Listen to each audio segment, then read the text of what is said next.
Morning mga ka-farm, mga ka-apple farm. Ito na naman po tayo sa ating opisina. Ayan po. Mayroon tayong bisita. Nagliligpit ng ating sheets, guys. Si Ate Karen. Ayan si Madam Karen. Malapit na matapos ni Madam, oh. Ano, Madam, kumusta?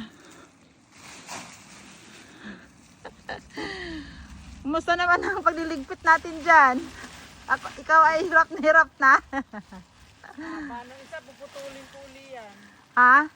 Yung isa mahaba uli. Hindi ka nainitan, te? Ha? Hindi ka nainitan?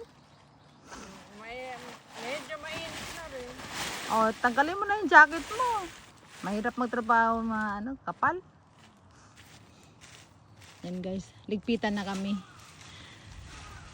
At matatapos na kami, 1 week na lang.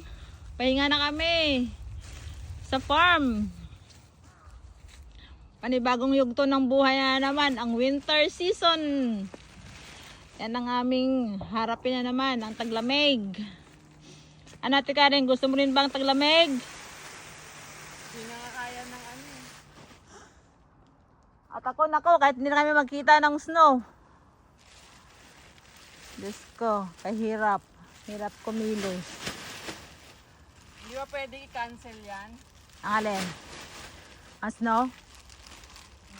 I-cancel mo yung snow? Ako rin gusto ko rin I-cancel ang winter, diretso na sa spring, no? And then summer. Hate namin ang guys, ang winter.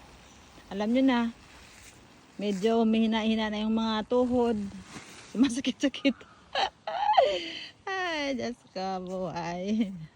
Yan guys, ang buhay namin dito. May 4 na season kami. Pagdating ng winter, nako, ayaw na namin ng winter. Yan guys, malapit na tayo matapos dito. Pagkatapos mo dito, te, pupunta ka doon ng Piman, te.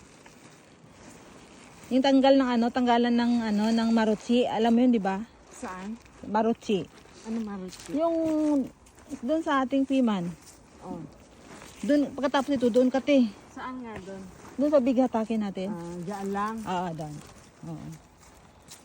So guys, magdi-deliver na po tayo. At puno ng ating truck hanggang 2nd layer lang. Mahirap pag 3rd layer, baka bumalintong tayo, mahirap na. Masasayang yung ating pinaghirapan.